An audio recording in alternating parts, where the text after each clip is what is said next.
জি, আমরা আমাদের ক্লাসে চলে গেলাম। হ্যাঁ, না আজকে আমাদের এই বন্ধের পর থেকে আবার অন্য সাবজেক্ট ধরবো। এর আগে অন্য কোনো সাবজেক্ট আমরা নিব না। তবে আমরা আজকেও ফৌজদারি কার্যবিধি পড়ব।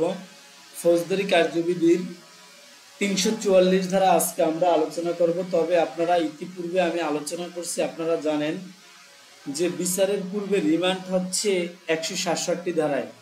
১৬৭ ধারায় বলা আছে ২৪ ঘন্টার মধ্যে যদি তদন্ত সম্পন্ন না করতে পারে তখনকার পদ্ধতি, তখন তদন্তকারী কর্মকর্তা তার ডায়েরি সহ কি করবে, নিকটবর্তী জুডিশিয়াল ম্যাজিস্ট্রেটের নিকট আসামিকে পাঠাবে।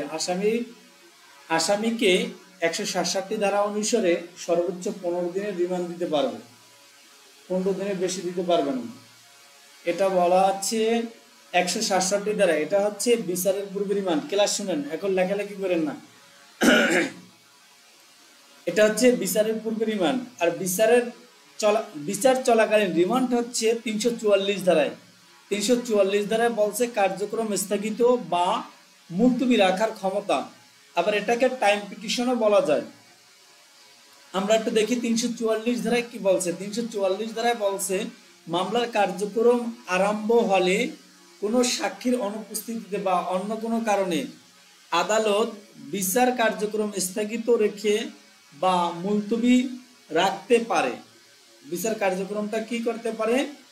স্থগিত রাখতে পারে। মামলার মানে কোনো সাক্ষীর অনুপস্থিতিতে বা অন্য কোনো কারণে আদালত মামলাটা কি করতে পারে? মুলতবি রাখতে পারে বা স্থগিত রাখতে পারে। এবং আসামি যদি হাজতে থাকে সেক্ষেত্রে যুক্তিসঙ্গত কারণ থাকলে তাকে রিমান্ড দিতে পারে।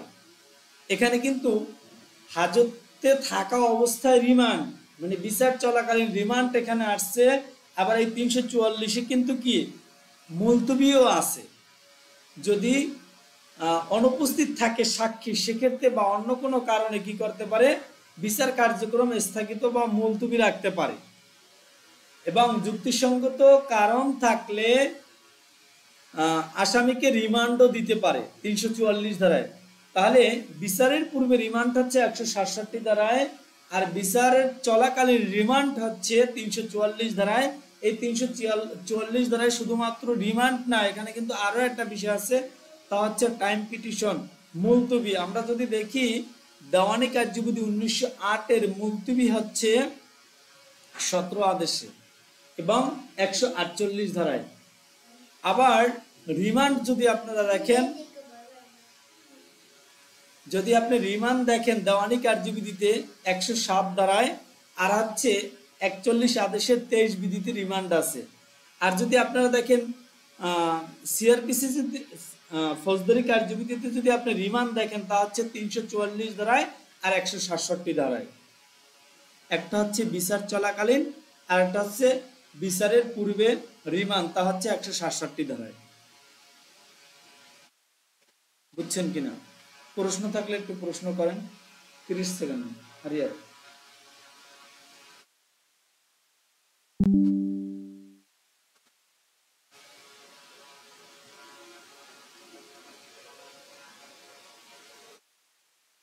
জি, ৩৪৫ ধারায় বলছে অপরাধের আপোষ নিষ্পত্তি। যদি আপনাদেরকে প্রশ্ন করা হয় যে ফৌজদারিতে কি এডিআর আছে কিনা, ফৌজদারিতে কি এডিআর আছে?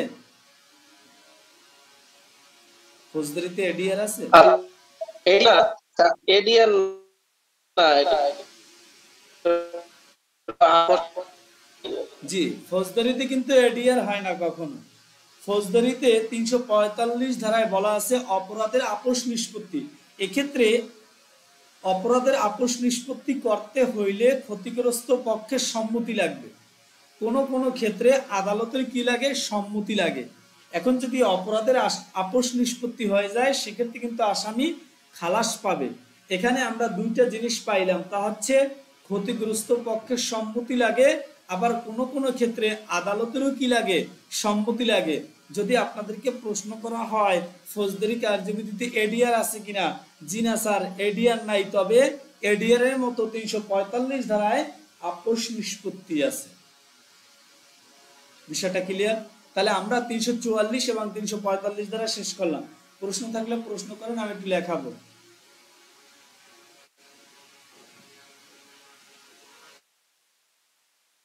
লেখা না ভাইয়া।